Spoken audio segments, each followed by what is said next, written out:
Halo guys, terima kasih sudah klik video ini and welcome to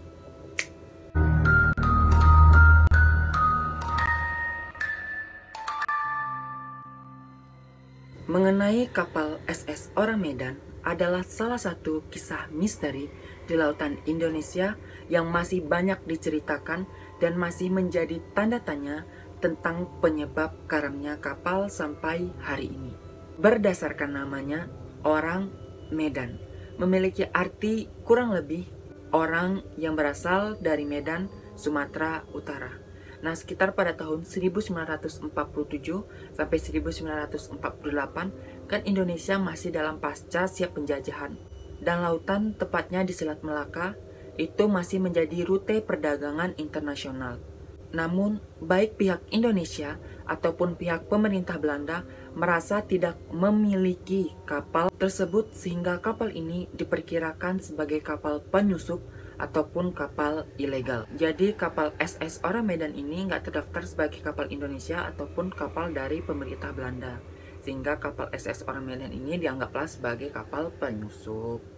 Tidak adanya kejelasan mengenai berbagai informasi penting seperti waktu kejadian, klaim, dan keterangan mengenai apa yang terjadi membuat kisah ini dianggap sebagai kisah yang palsu atau kisah hoax semata.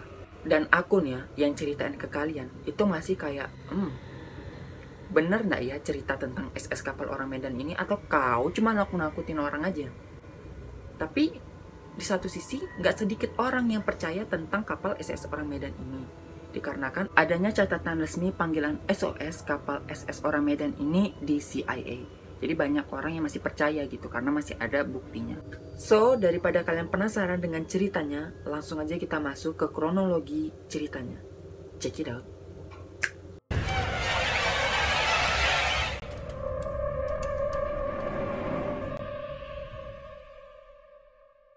Awal kisah adalah pada tahun 1947 sampai 1948, diperkirakan tepatnya adalah bulan Februari. Ketika itu ada dua kapal Amerika yang sedang berada di Selat Malaka. Yang tadi tak bilang kan Selat Malaka ini dijadikan rute perdagangan internasional. Jadi banyak banget nih kapal-kapal luar yang lewat dan masuk. Nah, saat itu ada dua kapal Amerika, yaitu kapal City of Baltimore dan kapal Silver Star. Akan tetapi lagi nak belayar mereka ngek. Apa bunyi kapal? Mereka mendapat sebuah pesan radio tentang keadaan darurat atau SOS dari sebuah kapal yang bernama SS Orang Medan. Dari kode Morse yang dilaporkan tertulis bahwa semua petugas sudah mati termasuk kapten kami. Kemungkinan semua kru sudah mati dan termasuk aku. The terrifying SOS message that read, "All officers including captain are dead, lying in chart room and bridge. Possibly whole crew dead."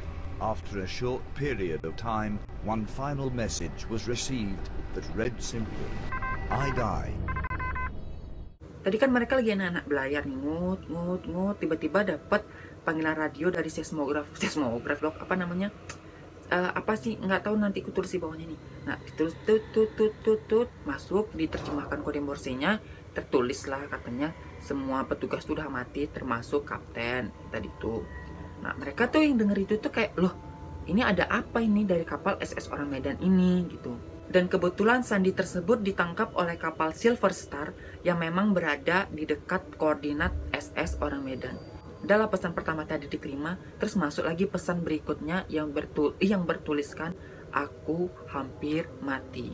Lalu disusul dengan pesan terakhirnya, aku mati, I die.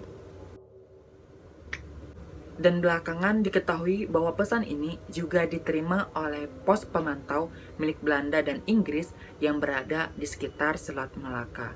Jadi tidak cuma satu kapal Silver Star ini aja loh. Seluruh kapal yang ada di Selat Malaka dan pos pemantau itu juga menerima sinyal itu. Cuman yang paling dekat koordinatnya adalah kapal Silver Star ini.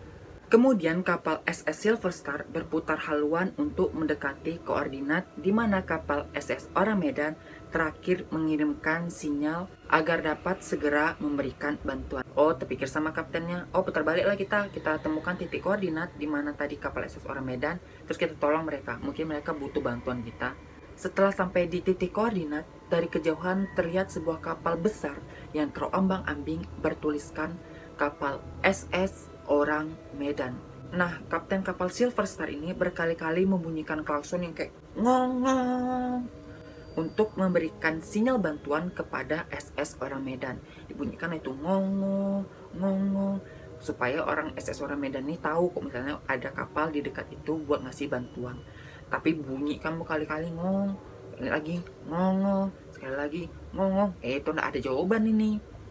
Pikir sama kaptennya, oh ada apa ya ini? Sedangkan dari kejauhan terlihat tidak ada tanda kehidupan dari kapal SS Orang Medan ini. Udah kapalnya diem aja terombang-ambing gitu. Ditunggu hingga akhirnya kapten kapal Silver Star memberikan perintah kepada anak buah kapalnya untuk mendekati dan memeriksa kapal SS Orang Medan. Udah, ayo kalian semua ke sana, kita periksa kapal SS Orang Medan ini. Oke, siap bos, kata si anak buah kapalnya. Sesampainya mereka di dek kapal, kru SS Silver Star segera turun ke gelada kapal untuk memeriksa dan menyelamatkan kru SS Orang Medan. Akan tetapi alangkah terkejutnya sang kapten kapal Silver Star melihat semua kru kapal SS Orang Medan sudah dalam keadaan mati. Seluruh tubuh mereka berserakan di gelada kapal persis seperti yang dijelaskan dalam pesan Morse. Bukan hanya itu, mayat-mayat juga ditemukan dengan kondisi wajah yang aneh. Wajah mereka terlihat seperti ketakutan, kulitnya pucat, gigi rapat, namun kedua bibirnya terbuka. Mata melotot dengan lengan terjulur seperti sedang mencekram sesuatu untuk menghalau hal yang ada di depannya. Matanya melotot, tangannya mencekram giginya. Coy, amit-amit baik. Dan juga seekor anjing ditemukan di dek kapal juga sudah dalam keadaan mati. Dia membeku dalam keadaan mengerikan. Ia seperti mengeram dengan keempat kakinya mengarah ke depan seperti ingin melawan sesuatu yang ada di depannya. Pokoknya anjing itu seperti berada di tengah penyerangan atau kengerian yang tidak dapat diketahui. Ditelusur. Terlihat juga sisa tubuh kapten di anjungan kapal, sementara mayat-mayat lainnya bertebaran di tiang-tiang, kemudian di ruang lain. Kan tadi mereka menerima pesan Morse dari kapal SS Orang Medan. Nah, petugas komunikasi itu masih berada di posnya, mati dengan keadaan tubuh yang masih utuh dan jarinya menempel di ini. Pasti telegraf. Astaga, di telegraf. Nah, bukan seismograf ya, di telegraf. Dia mati nih, tapi tangannya masih dalam keadaan kayak gini nih. Dan matanya melotot, giginya rapat dengan mulut yang terbuka. Semua mayat menurut laporan mati dalam keadaan ketakutan dengan ekspresi mata terbelalak sama seperti awak kapal yang ditemukan di dek. Mereka semua mati dan tewas dengan keadaan yang sama. Tangan ke depan, takut gitu kayak menghalau. Jam dekat, aku sudah mandi, sudah makan. Padahal awak kapal SS Silver Star sudah melakukan pengecekan dan tidak menemukan tanda-tanda kekerasan, nggak ada darah yang merembes, nggak ada tanda-tanda penyerangan di dalam kapal SS Orang Medan. Dan keanehan lainnya juga dirasakan oleh kru SS Silver Star yang berada di palka kapal. Nah, palka ini ruangan tempat penyimpanan kapal tuh. Jadi kan itu emang dingin. Tetapi saat itu suhu di sana menunjukkan sekitar 110 derajat Fahrenheit atau sekitar 43 derajat Celcius. Akan tetapi mereka merasakan udara lebih dingin hingga mereka merasakan kedinginan yang ekstrim hingga mereka menggigil. Oleh karena itu, sang kapten dari kapal SS Silver Star berencana membawa kapal SS Orang Medan ke dermaga terdekat dengan mengikat tali di kedua kapal. Nih, diikatnya tali ini kapal SS Silver Star, ini kapal SS Orang Medan, diikatnya supaya bisa dibawa ke dermaga terdekat. Akan tetapi, baru saja awak kapal mengikat tali di kedua kapal ini, asap pekat dan api tiba-tiba menjalar dan muncul dari kargo kapal. Dikarenakan panik, awak kapal SS Silver Star berusaha memutuskan tali di kedua kapal tersebut. Baru aja ini tersangkut, api muncul. Itu berusaha mereka mutus cepat-cepat. Baru aja terputus, tiba-tiba kapal langsung terbakar dan meledak hingga terlempar ke atas dan akhirnya tenggelam, tidak tersisa. Baru terputus, api menyembur, buar, tak angkat ke atas, tiba-tiba terbalik, bam, tenggelam ya.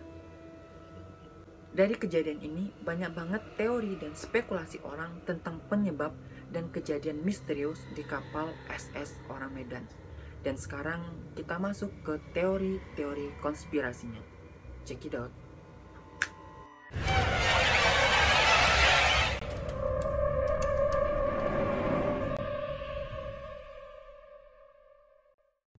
Teori konspirasi yang pertama adalah adanya potasium cyanida di dalam kapal. Menurut dan mohon maaf aku nggak bisa ngebaca nama orangnya nih, aku tuliskan di bawah, nanti kalian baca sendiri, kalian baca lah namanya siapa. Dan beliau menunjukkan adanya bahan potasium cyanida dan nitrogliserin yang disimpan di bawah kapal SS Orang Medan. Dan menurut teori ini, air laut telah masuk ke palka kapal dan kargo kapal bereaksi dengan mengeluarkan gas beracun yang menyebabkan seluruh kru tewas keracunan. Selanjutnya, air laut akan bereaksi dengan nitrogliserin menyebabkan kapal terbakar dan meledak. Nah, jika demikian, benar ini bisa dijadikan, ini kapal SS Orang Medan kenapa bisa meledak karena adanya potasium cyanida dan nitrogliserin. Akan tetapi, teori ini tidak bisa menjelaskan kenapa orang-orang bisa tewas dalam keadaan yang mengenaskan dengan tangan ke depan, mata melotot gigi. Ini udah kayak gitu tuh. Kenapa? Tidak bisa dijelaskan. Nah, kita lanjut ke teori konspirasi yang kedua. Teori konspirasi yang kedua adalah adanya gas karbon monoksida yang menumpuk. Teori bahwa api dan malfungsi pada sistem uap di kapal itu menyebabkan kapal karam. Selanjutnya, karbon monoksida yang menumpuk akan dikeluarkan dan menyebabkan seluruh kru tewas dalam keadaan yang mengerikan. Dengan api yang pelan-pelan menjalar menyebabkan hancurnya kapal SS Orang Medan. Cuman sekali lagi ini nggak bisa menjelaskan kenapa nih giginya ini matanya melotot, tangan menjulur ke depan. Tidak. Nggak bisa menjelaskan. Sama aja nih kayak karbon monoksida sama, potasium cyanida sama-sama gas beracun. Cuman nggak bisa menjelaskan tentang kenapa tangannya itu bisa, matinya tuh bisa seperti itu. Nah, sekarang kita lanjut ke teori konspirasi yang ketiga. Aktivitas samar para kru yang tidak terdeteksi ada kaitannya dengan ketegangan iklim internasional pada akhir Perang Dunia Kedua. Bahan-bahan yang diangkut kapal secara sensitif akan memicu insiden yang cukup jika digunakan secara sembarangan. Dan juga ini orang percaya kayak mungkin aja kapal SS Silver Star ini tuh yang ngebajak kapal ini. Dibajaknya kapal ini, diledakkannya kapal ini, diambilnya seluruh bahan-bahannya. Dia sendiri yang ngirim ini yang kode Morse itu ke kapal-kapal lain, ke pos penjaga. Tapi dibilangnya kalau misalnya kapal SS Orang Medan ini meledak dengan sendirinya. Soalnya cuman dia satu-satunya orang atau saksi mata tentang kapal SS Orang Medan ini. Nggak ada yang lain. Yang lain cuman dapat sinyal SOS itu aja. Jadi bisa aja kan mereka ngebajak, mereka ngambil bahan-bahan itu, terus mereka menenggelamkan. Mohon maaf, kapal Silver Star. Dan teori konspirasi yang keempat adalah teori yang benar-benar banyak banget diomongin orang sejagat raya ini. Konspirasi yang banyak banget orang bicarain tentang kapal SS Orang Medan ini, yaitu tentang fenomena alam atau UFO serta alien. Seperti yang diungkapkan oleh seorang penulis dan peneliti UFO bernama Maurice K. Jessup, dia mengungkapkan bahwa adanya serangan dari makhluk luar angkasa dan membuat para kru mati dengan ekspresi wajah menakutkan. Gimana ya, sebetulnya ini klise, cuman kayak orang banyak percaya tentang ini. Cuman aku pribadi sih kayak bisa nggak ini dibuktikan dengan logika gitu, kayak UFO aja belum bisa dibuktikan, kok ini seperti itulah. Nah, dari aku sendiri sih, dari keempat teori ini aku lebih percaya tentang yaitu kapal SS Silver Star ini tuh melakukan pembajakan ke kapal itu. Terus ya udah mereka menenggelamkan kapal itu karena adanya konflik Amerika di Perang Dunia Kedua gitu. Jadi ya gitulah, aku percayanya sih gitu. So, aku juga pengen nih ngedengar teori dari kalian tentang kapal SS Orang Medan ini. Kenapa bisa tenggelam, kenapa orang bisa mati, itu bagaimana? So, silahkan komen di bawah. Dan pastikan juga kalian udah subscribe channel ini dan like video ini, serta aktifkan lonceng notifikasi supaya kalian dapat notifikasi kalau aku upload video langsung. Upload video baru sesekali nafasku. Dan see you guys di video selanjutnya. Bye-bye.